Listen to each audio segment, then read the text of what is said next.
Nous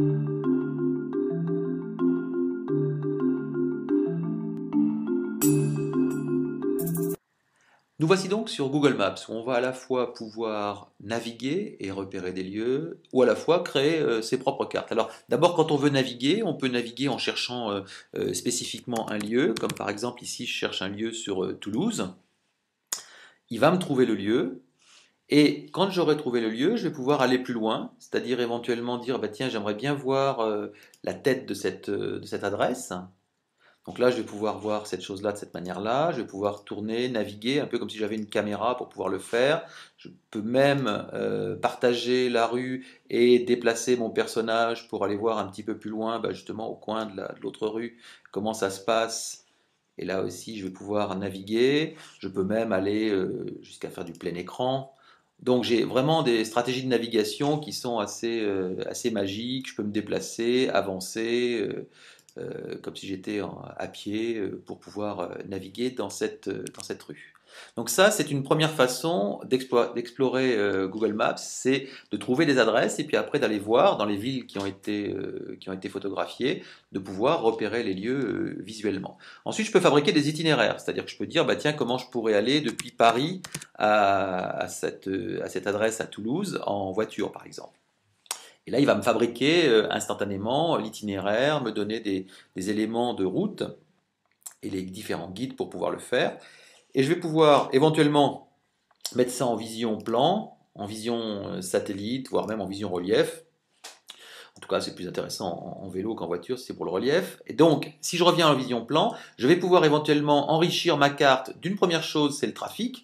C'est-à-dire savoir ben, à l'instant T, au moment où je regarde ma carte, quel est le trafic. On voit ici qu'il est plutôt tout en vert, donc apparemment on peut y aller tranquillement. Et puis enrichir ça avec des extras. C'est-à-dire qu'ici, je peux dire, bah, tiens, j'aimerais bien voir toutes les photos qui sont disponibles sur la carte. Et là, en grossissant, je pourrais aller voir les différentes photos, ou les vidéos, ou les articles Wikipédia relatifs aux différents lieux, ou les webcams qui sont actifs sur différents endroits. Donc ça veut donc dire que j'ai vraiment une carte qui me permet d'aller très très loin dans le niveau de détail que je vais pouvoir scruter et analyser à partir de Google Maps. Alors en dehors du fait de pouvoir naviguer n'importe où sur la planète, on peut aussi créer une carte que l'on va fabriquer et annoter. Donc par exemple, je vais dire que je vais faire une carte sur Angoulême en France. Je recherche d'abord le lieu, je décide du niveau de zoom que je veux avoir sur cette carte-là. Je vais dans mes cartes et je crée une nouvelle carte. Je vais dire carte Angoulême. Voilà, donc j'enregistre cette chose-là. Et là, dans cette carte, je vais décider de poser des repères qui vont me permettre de localiser un certain nombre de lieux. Je vais par exemple poser un premier repère ici, en disant, ben voilà, là ici, c'est la mairie. Alors, bien entendu, à chaque fois que je pose un repère, je peux mettre du texte ou éventuellement mettre du texte enrichi, éventuellement même mettre des photos. D'accord? Ensuite, je vais pouvoir poser un autre repère, comme par exemple ici. Je vais dire, bah, c'est ici, il y a le théâtre. Là aussi, je pourrais venir compléter ça avec des éléments iconographiques divers et variés. Et je vais aller poser un troisième repère ici, qui est un repère, par exemple, sur le lycée. Voilà, donc ma carte petit à petit va s'enrichir. Alors bien entendu, les cartes, je peux modifier les éléments iconographiques qui sont fournis pour faire des repères. Et sur ce repère-là, je vais venir lui rajouter éventuellement une vidéo. Alors pour ça, j'ai une vidéo que je récupère dans YouTube. Dans cette vidéo, j'ai toujours un contenu, un petit code qui me permet d'avoir le code d'intégration, qui me permettrait de l'intégrer dans un blog ou autre chose, mais ici ça va être sur un repère de Google Maps.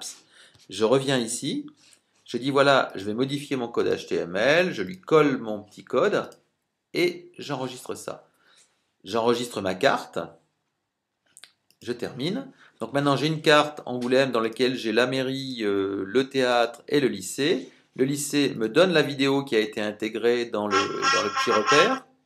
Et bien entendu, cette carte-là, je vais pouvoir soit l'envoyer par mail à différentes personnes pour qu'ils puissent la regarder, soit éventuellement l'intégrer, soit dans un message, soit grâce à ce petit code, l'intégrer directement dans mon site web ou dans mon blog. Donc ainsi, je fabrique de toutes pièces ma carte, dont je peux définir le caractère privé ou public, et ensuite je l'intègre dans un blog ou dans un site web.